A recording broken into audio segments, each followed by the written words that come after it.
los sueños, visiones, interpretaciones de Dios, de parte de Dios. Me gustaría relacionar este tema con la ayuda mutua. Estas herramientas que Dios pone son herramientas que Dios pone para el crecimiento, para la ayuda y para el desarrollo.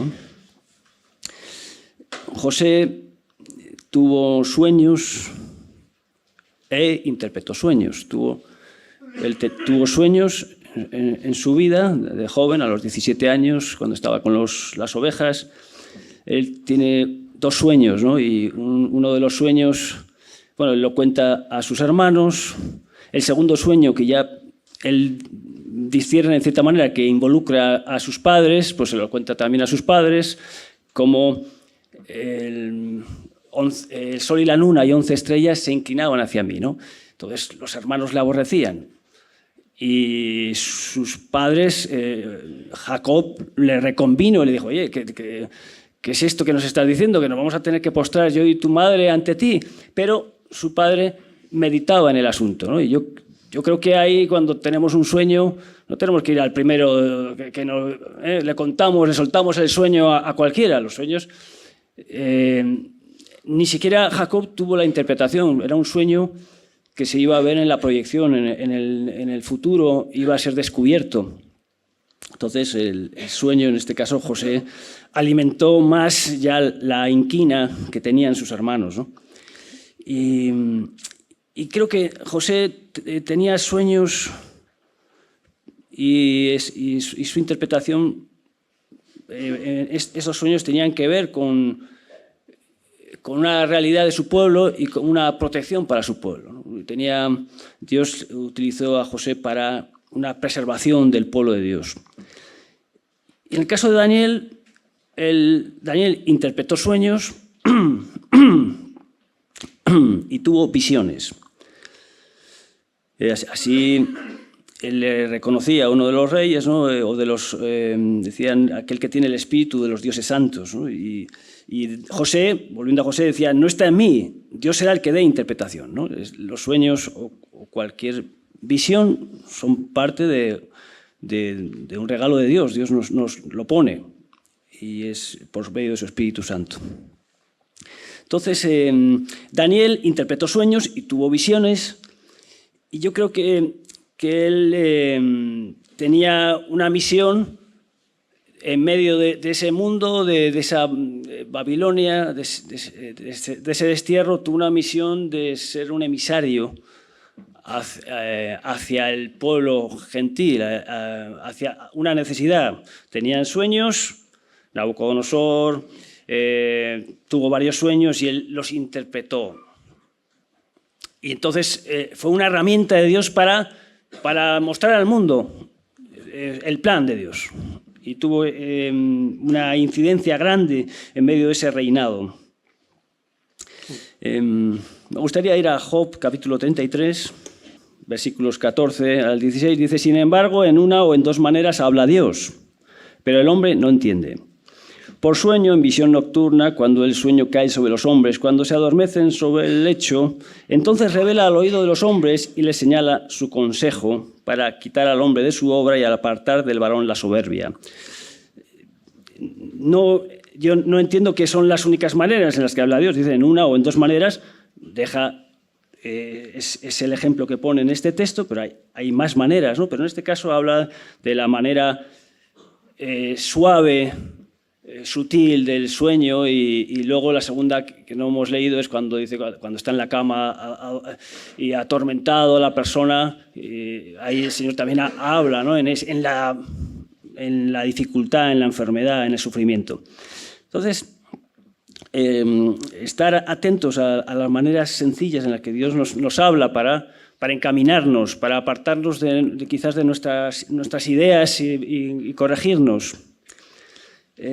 Hace poco estaba en un devocional con mi esposa y ella se había levantado con un sentir, que no sé si había sido un sueño, pero ella tenía un sentir durante la noche de un versículo, y pues, yo orando con mi esposa, pues me vino un texto para proclamarlo, ¿no? Y el texto era: no tendremos temor, no tendrá temor de malas noticias, ¿no? Y lo confesaba en la oración.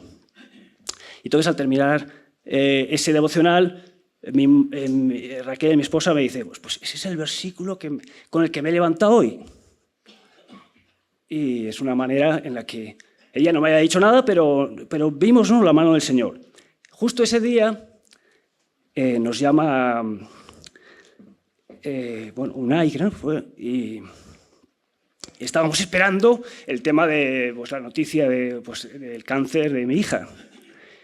Y no sabíamos lo que iba a pasar, no teníamos ni ese día era un día señalado que iba a ir al médico, no teníamos ni ninguna idea. Y si iba al médico no era para esperar esa noticia, pero ese día le dieron la noticia de que estaba limpio, ¿no? Y podías estar esperando, podías hacer argumentos y fue una manera en la que el Señor nos habló, ¿no?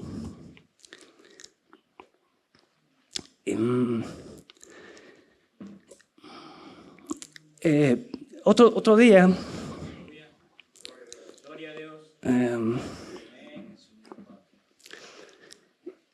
estando en referencia a otro sueño, ¿no?, que quiero un poco la enseñanza que también quería compartir.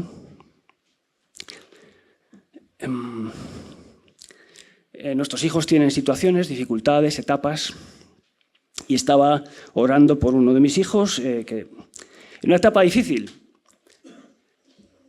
Y el Señor me dio un sueño en el que veía a mi hijo muy pequeño. No sé si voy a parecer. Bueno, lo veía pequeño y decía, es más grande que yo. Y en ese sueño yo lo relacionaba con Zaqueo. Y bueno, pues entonces la historia de Zaqueo es alguien que quiere ver a Jesús, pero no puede. Sus limitaciones, las personas que le rodean, era pequeño de estatura.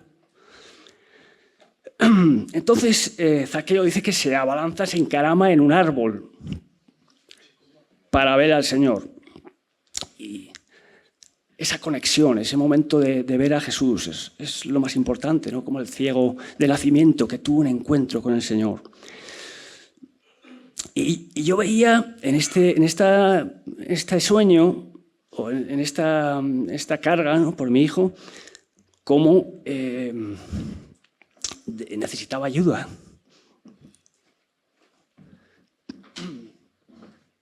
Como que mi hijo necesitaba ayuda para ver al Señor, ¿no? Como le costaba.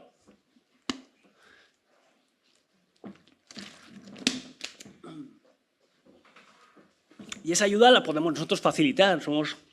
Yo veía un poco ese árbol sicómoro como un siervo de Dios, como alguien que uno se va encaramando hasta que divisa, ve con claridad cómo se acerca al Señor y tiene ese contacto personal, ¿no?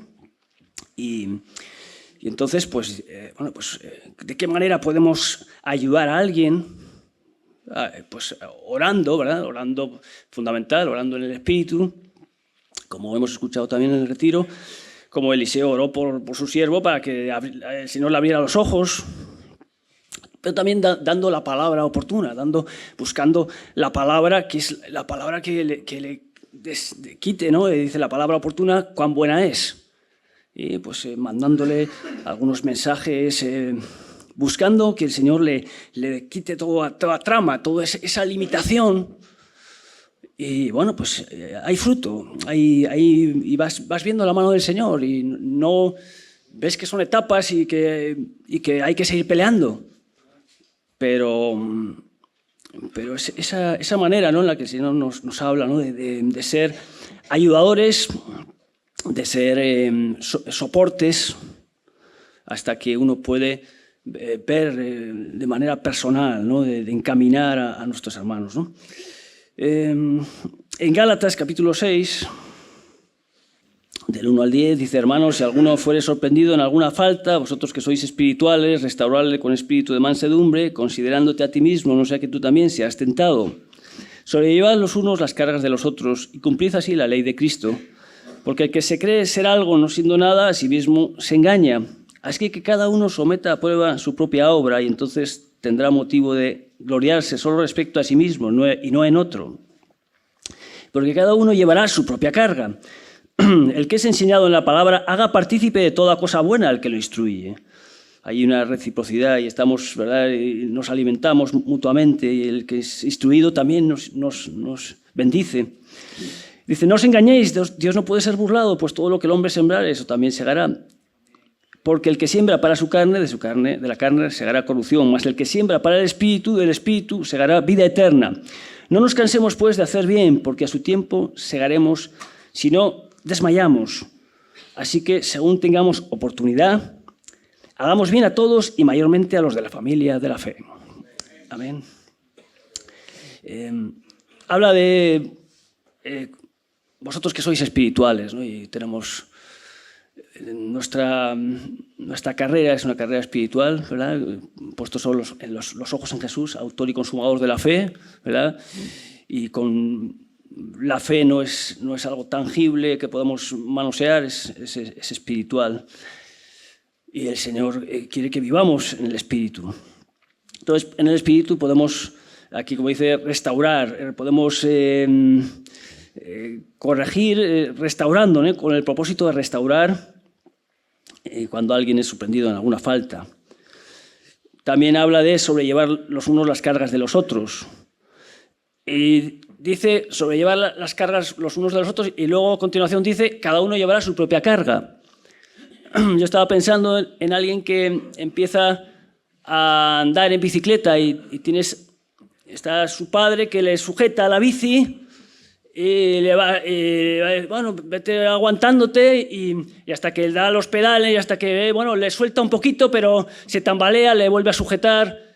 Pero llega un momento en el que el padre pues, le suelta y va ya caminando y va llevando pues, esa bicicleta, ¿no?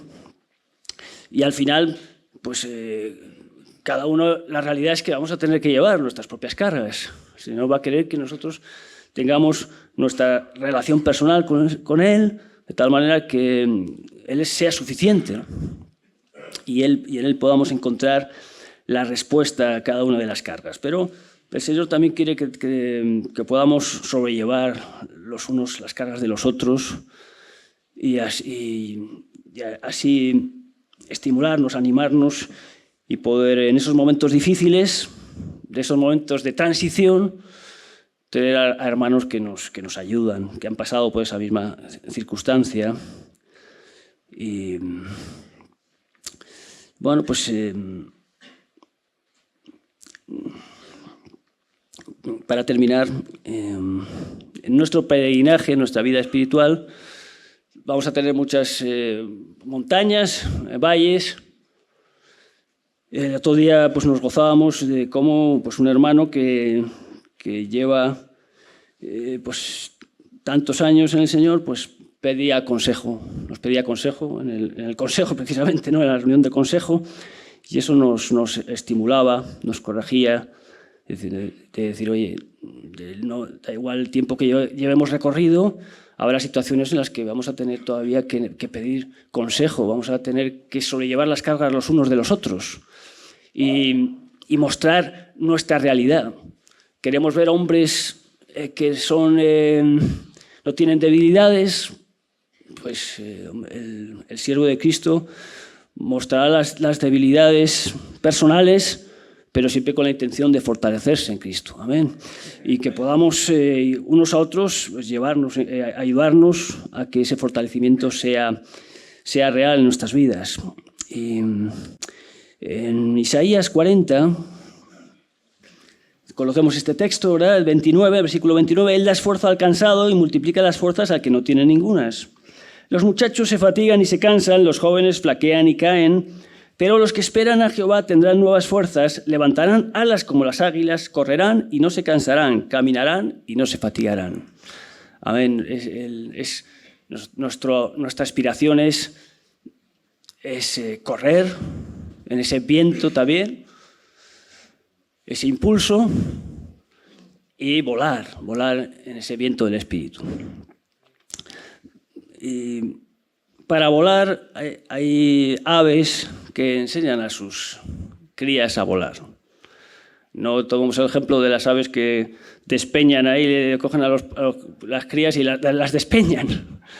¿no? Y ahí el águila o los halcones, ellos vuelan primero, vuelan, hacen un recorrido, le muestran a su cría cómo es el volar, cómo es dejarse llevar, cómo es manejarse por las corrientes. Entonces, la cría que ya no está un polluelo, ya tiene capacidad de echarse a volar, pues mira, le sigue, me voy al punto donde ha ido la madre y va hasta que se va haciendo al vuelo y hasta que puede volar, ¿no? Yo creo que debemos de estimularnos los unos a los otros a volar en el espíritu, a correr, como ese avión que necesita un impulso hasta que ya tiene una velocidad de poder elevarse.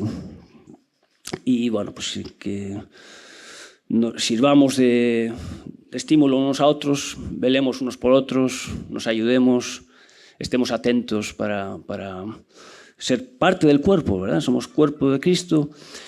Y pues estamos atentos a qué manera el Señor nos puede hablar. Nos puede hablar a través de sueños, nos puede hablar a través de una visión para la edificación del cuerpo de Cristo. Amén. Amén, hermanos.